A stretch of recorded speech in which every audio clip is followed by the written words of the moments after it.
Yaddingana ekitiko yakijja ate munnange aba kirambula n'amala n'akyewangulira.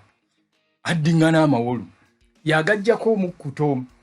Kale ffe Abakatuliki tuddingana essaala ya mirembe Mariya Kitaffe ali mu ggulu n'ezo zonna ze tusoma mu Ssapule. Naye ate waliwo abasinzira mu Bayibuli ne bawakanya enkola ey'okuddingana essaala. Nange nno sinziira mu byawandikibwa byennyini ng'ekyokubikkulibwa ne ŋŋamba nti okuddingana kirungi era si kibi. Sigalako kunnyonnyole akawonvu n'akagga nanti agenda gy'amanyi tazibirwa budde.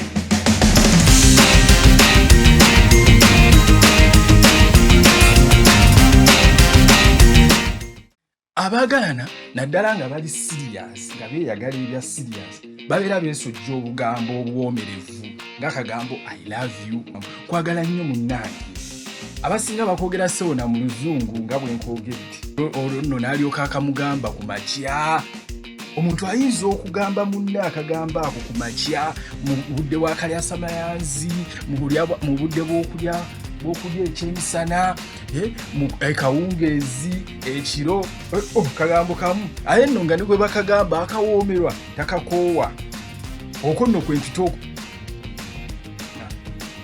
kati nze kangendeko mu byawandikibwa okubikkulibwa omutwe gwakuna olubiri lwa 8 kugamba butya. N'ebiramu ebina nga birina buli kimu ebiwawaatiro 6 bijjudde amaaso enjuyi zonna ne munda, so tebiriiko kuwummula. Emisana n'ekiro nga byogera nti omutukuvu, omutukuvu, omutukuvu Mukama Katonda omuyinza w'ebintu byonna, eyabaawo era abaawo era ajja okubaawo. Kale mazima teebereza ebiramu bino byogera ekintu ekyo kyokka nga biddingana kiro na misana, tebizikiza. Kyandiba ekyo nno nga kitulengeza ku kituufu nti okuddingana si kibi. Wabula abavumirira ssebo nabo balina we basinzira, balina olulimi lwe basinziiramu. Kandukulage wa luulo lwa Matayo, Matayo 6 katusome olw'omusanvu. Nammwe bwe musabanga temuddingana mu bigambo ng'abamawanga bwe bakola, kubanga nga banaawulirwa olw'ebigambo byabwe ebingi. Okitegedde? Okuddingana ng'abamawanga bwe bakola batya? Nga bafa mu kujjuzaawo ebigambo. Omutima gwabwe teguliyo, omutima gwabwe nga teguliyo, kwegamba nga bali awo nga balina ebigambo ng'omuzungu wabiyita empty phrases. Ebigambo byabwe nga temuli.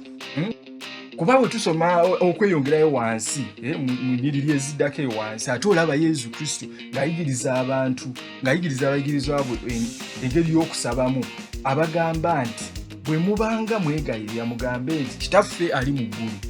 Tabagamba gisoma mulundi gumu, naye bwe mubanga mwegayirira. Ate mukimanyi okwegayirira tukikola emirundi mingi. So kitegeeza essaala ya Kitaffe ali mu ggulu osobola ogiddingana n'ogiddingana. Kati awo nno wootegeerera nti okuddingana si kibi.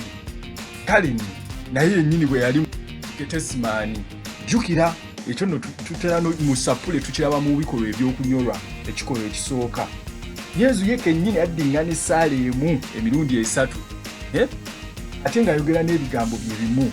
Laba we osoma n'abaleka nate n'agenda n'asaba omulundi ogwokusatu n'ayogera nate ebigambo bimu na biri. Bigambo bibyo, ayi kitange ekikompe kino kinveeko oba kiyinzika, naye singa bwenjagala, singa nze bwenjagala, wabula nga ggwe bw'oyagala. Ndowooza mulaba essaala eyo yagisoma emirundi 3. Saala ki? Gye nkuteeredde awo ku lutimbe. Okuddingana awe ŋŋamba nti si kibi kasita obeera ng'obyosaba obitegeeza, ng'obisimbyeko omulaka, ng'otaddeyo omwoyo gwo gwonna. Nandibadde nno nkwogera n'ebyawandiikibwa ebirala ng'ebya Isaaya walabira abamalayika baserafimu nga bayimba, ffe nno twayimbyamu n'oluyimba awo lwe baddingana mu butuukirivu mu Mukama. Nga babiddingana. Waliwo ne Zabbuli ya 136 nayo nali badde njikuwa omuli okuddingana okutagambika n'onyumirwa. Ate omuganda agamba n'akulabako akatono akira alagiriza. Sigala nno ku mukutu guno tukwongere okumanya ku bikwatagana n'enjigiriza ey'Obukatuliki. Osobola n'okuweereza ekibuuzo kyo WhatsApp oba mu komenti. Ku subscribinga